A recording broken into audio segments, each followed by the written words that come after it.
Good evening everyone, welcome back to my channel.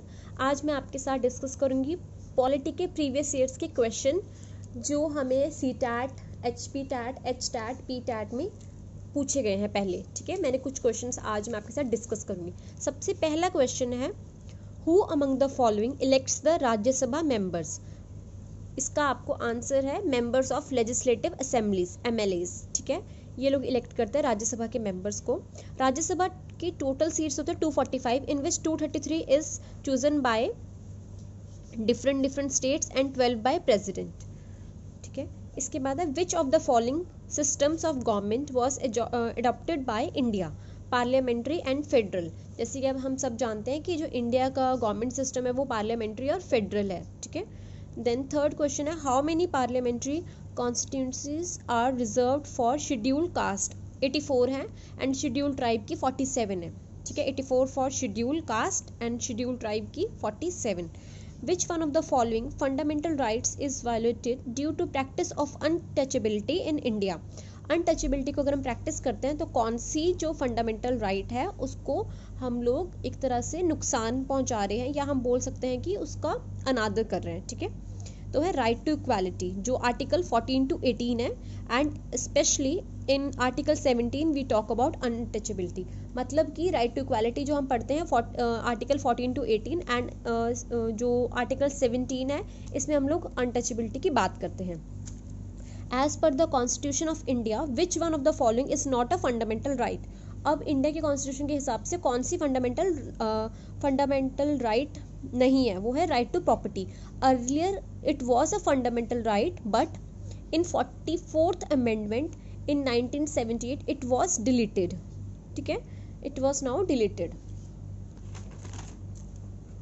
Then sixth question है, untouchability refers to discrimination on the basis of, किसके basis पे, caste. Okay, who appoints the governor, the president. Then eighth question है, who appoints the chief minister, the governor. Who elects the prime minister, MPs. Who among the following is called the first citizen of India, the president. First citizen किसको बोलते हैं, president को। Who among the following is called the first citizen of a state in India. First citizen हम किसी state को किसको बोलते हैं, the governor. The current Lok Sabha from 2014 onwards is the, कौन सी लोक सभा है, 16th, and for 17th लोक सभा the elections are already started। तो ये क्वेश्चन जैसे मैंने आपको बताया कि प्रीवियस ईयर्स के हैं, तो ये पहले पूछे गए हैं। ठीक है, पहले के क्वेश्चन हैं ये सारे। देन नेक्स्ट है, who is the current president of India. Ramnath Kovind थे उस टाइम। ओके, और अभी भी रामनाथ कोविंद है। Which of the following is not mentioned in the Constitution of India? Names of political parties। Constitution of India में क्या बात नहीं की हुई है, किसके बारे में बात नहीं की है, पॉलिटिकल पार्टीज के नेम्स के बारे में। ठीक है, जैसे कि हमारा कांग्रेस हो गया, बीजेपी, फिर आप पार्टी, ये सारी की सारी, सॉरी आपकी पार्टी जिसको हम बोलते हैं। ठीक है, ये सारी की सारी इनके नाम्स पॉलिटिकल पार्टीज की कॉन्स्टिट्यूशन के अंदर नहीं लिखे हैं। Who nominates members to the Rajya Sabha, the president nominates the members to the Rajya Sabha. Who among the following was the president of the constituent assembly of India, doctor Rajendra Prasad. He was the president of the Constitution Assembly of India. Who among the following was the only Indian Governor General of India? The only Indian Governor General of India थे सी राजा गोपालाचार्य। ठीक है, इसके बाद है, when was the Constitution of India adopted? सबको पता है, November 26, 1949, but it came into force means implement कब हुआ था, January 26, 1950. Who among the following played a decisive role in integrating the princely states of India. जो princely states थी India की, इनको इंटीग्रेट किसने किया था, सरदार वल्लभ भाई पटेल। ये सारे के सारे क्वेश्चंस बहुत इंपॉर्टेंट हैं, सो एक भी क्वेश्चन आप मिस मत करना। और ये सीरीज जो मैं क्वेश्चंस की चला रही हूँ इसको आप अच्छे से फॉलो करें और अच्छे से नोट डाउन भी करें। नेक्स्ट और लास्ट क्वेश्चन आज हम करेंगे 20th।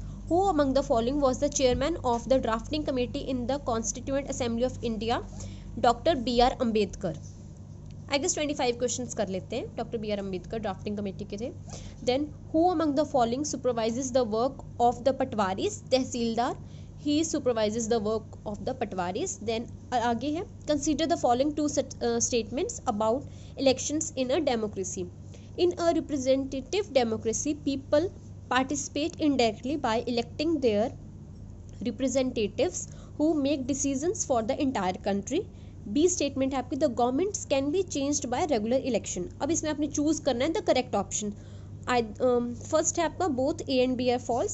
सेकंड है A is true B is false. Third है A is false B is true. And last है both A and B are true. तो ये दोनों की दोनों स्टेटमेंट्स करेक्ट हैं, इसलिए इसमें आएगा आपका लास्ट डी. 23rd क्वेश्चन है, which of the following statements is correct about Panchayati Raj system in India. Each state of the country has its own laws with regard to the panchayat within the constitutional guidelines. ठीक है, हर एक state की जो country के जो states है has its own laws, सबकी अपने अपने लॉज हैं, सबके अपने रूल्स हैं पंचायत को लेकर. ठीक है, गाइडलाइंस को फॉलो करते हैं वो सारे. इसका है रॉन्ग स्टेटमेंट है, the tenure of panchayat gram panchayat is 4 years. Second है द जिला परिषद is the second tyre of the Panchayati Raj system. Third है the secretary of the gram सभा is elected by its member.